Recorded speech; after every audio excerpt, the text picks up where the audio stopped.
Well, and I think people want to know where their meat comes from. I mean, they want the story. I mean, people are interested now, especially after COVID. Like, they want to know about the farmer in Oklahoma or the farmer in Illinois that's raising their meat, and, you know, how much effort it takes and how it's a family-run business. And welcome to MeatsPad. In collaboration with the American Meat Science Association, it's a platform dedicated to share breakthrough knowledge that is accessible to the global meat industry. On each episode, you'll have the opportunity to listen and learn from meat specialists and professionals about the whole meat industry. This podcast is brought to you by the U.S. Meat Export Federation, Ultrasource, equipment and supplies for the meat and food industry, Viscofan collagen casings, the best alternative to animal gut casings for a better taste and sustainable sausage making. Hello, meat folks. Welcome back to the MeatsPad podcast. This is your hungry and humble host, Phil Bass, back with yet another great set of guests with us. We have the shark farmers with us today, and the shark farmers, I'll let them introduce themselves just a little bit, but I just had the opportunity to listen to them as our keynote speakers, our opening keynote speakers at the Reciprocal Meat Conference, at the 77th Reciprocal Meat Conference in Oklahoma City. And so real quick, Sharkies, would you tell us just a little bit about yourselves? Yeah, I'm Rob Sharkey. I'm a fifth-generation farmer from just outside of Bradford, Illinois.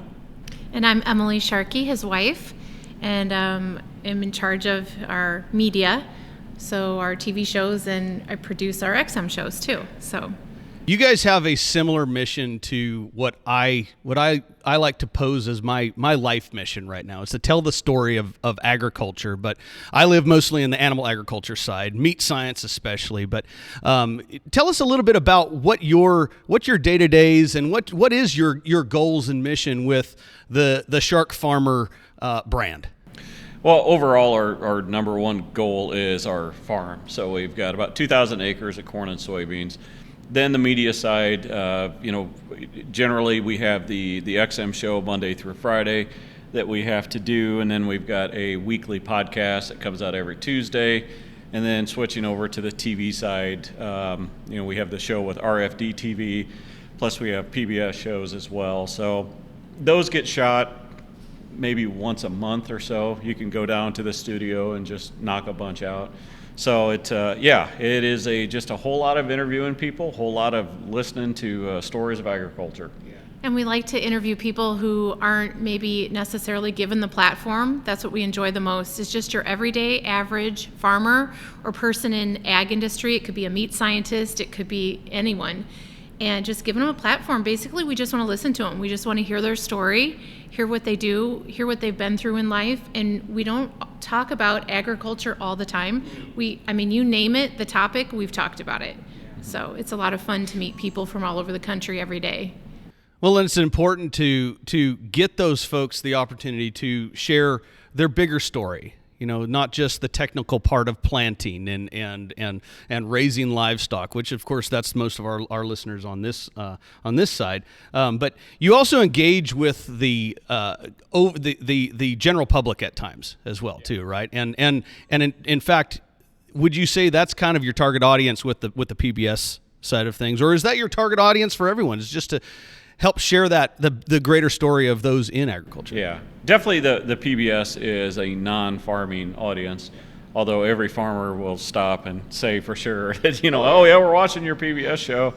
But I mean, it's almost a little difficult because I don't like to talk so much during the interviews. I like it when the guest talks more. I find it difficult with a PBS show because when you're talking with the farmers, so like he says, you don't want to get caught in a PTO. And then I have to stop the conversation because then explain to him that's a power takeoff, not paid time off. You have to explain the farmerese, and it's a little clunky because again, you don't ever want to shut the person off from talking, and because that's their story, that's their feeling. But yet, I have to make sure that people understand what they're saying. So it's been a challenge. The mission of USMEF is to increase the value and profitability of the U.S. beef, pork, and lamb industries by enhancing demand for their products in export markets through a dynamic partnership of all stakeholders. Simply put, USMEF is putting U.S. meat on the world's table. Yeah. Well, and you're right. Sometimes we have to, especially on the animal side of things, we have to pause after a little bit of an informational monologue and just remind people what AI is. You think? Right, yeah. You guys have more acronyms than the government. Yeah, especially in the meat side of things. Well, and even more so in the food safety, right? So, yeah, you're right. It is important to get out there and still share those stories, and especially the personal side of things, and remind the consuming public that we are still people, right? On the farming side, we have families, we have a mission to, yes, grow food, but it's part of our lifestyle, and it's part of our background. And you do occasionally a man on the street kind of, or person on the street interviews. And so when you do those discussions, do you ever get a chance to kind of follow up more after you ask the questions and maybe do a little bit of additional educating, or is this more just kind of to spur additional thought within the audience? We do, actually. Man on the Street on Nashville is probably our favorite segment, and our viewers' favorite segment. And the neat thing about it is in Nashville, you have people from all over the country, all over the world. And when I approach someone and say, hey, you want to be on TV? I don't do that anymore. I say, hey, we're farmers from Illinois. We want to ask you some questions. You want to talk? And they, I would say 90% of the time, always say yes then. But it's just so neat because, we're finding that what the media is putting out there as far as how people look at farming, how people view raising animals, how people view agriculture is not what the general public thinks. Like, we're very trustworthy. They look at a farmer as being trustworthy, and what we are producing, we tell them a lot that we're a family-run business, and they're understanding that. But it's neat because, we're talking to a lot of people who've never been on a farm before. And so we do come across the occasional people who think that their food comes from a grocery store, and that's it, and they Those don't know. Those are the best ones. And some of the things they say, we got to keep from laughing. Yes. Yeah. But we do get to engage in a really good conversation afterward, and if they are misinformed, they're willing to listen because we listen to them first. Yeah. Exactly. They have a reason why they believe what they do. Yeah. And if we listen first, we can generally say, hey, by the way, you don't have to shop at Whole Foods for everything. Yeah. Oh, hey, you can go to your local whatever. So it's neat. We do have some good conversations, and we have debunked a few misconceptions in farming along the way, for sure. Yeah. Well, that's awesome. Tell us a little bit about your tagline, Sharks Don't Swim Backwards. You're both wearing the shirt. We see it around quite a bit, and I think there's a really cool message behind that. Yeah, I wish we could say we actually came up with it now. I mean, physically a shark cannot swim backwards, but metaphorically, we had a friend, Meredith Bernard, who's a YouTuber. She sent us a little shark fin, and it had it on there. And I'm like, that's really cool. We're going to steal that. So, just through life, things that have been difficult or whatever, just have to plow forward. And that's nothing to do with agriculture or anything with farming. That's just everybody's life altogether. And plowing through that as hard as it can be, that's what we have to do to thrive. Yeah. Well, and I think that's a great message for everybody out in the meat industry, especially. We're constantly under criticism, and y'all that's have some agriculture as a nutbags whole, that don't like you. Yeah. Well, that's putting it very kindly, in fact. But yeah. But you know what?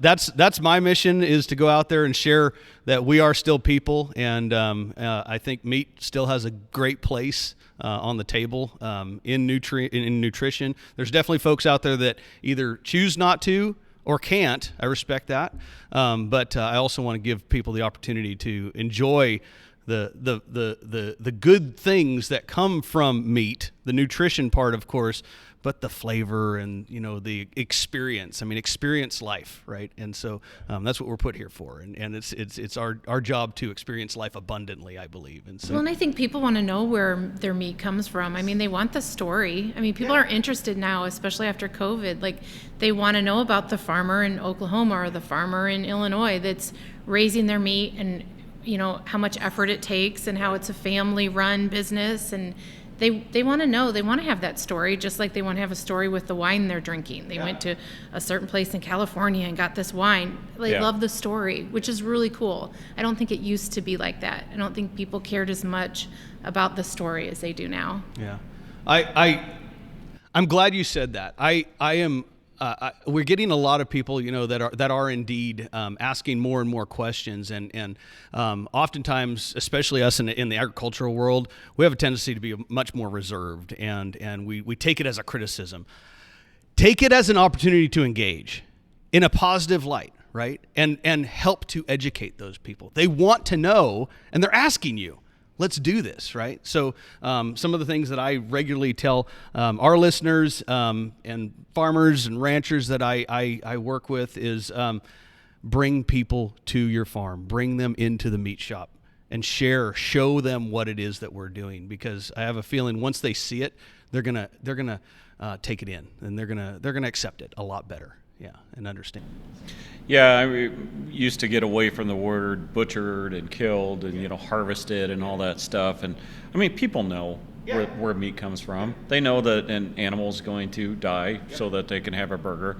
It's accepted. I wish the industry would just accept that. And sometimes we think the dumb people we see on TV that think that you feed chocolate to a cow, you get chocolate milk. That's such a minority. Or brown cows, yeah. that most people understand, where a burger comes from, and they accept it. So let's just embrace that and move on from there. Yeah, absolutely. Well, guys, I really appreciate you joining us. I appreciate you carrying on this mission. If there's anything we at MeatsPad can do to help carry your mission, we're here to serve. And thank you for joining us with our meat science family. Yeah. Thanks for having us. Appreciate you. Yep. Thanks.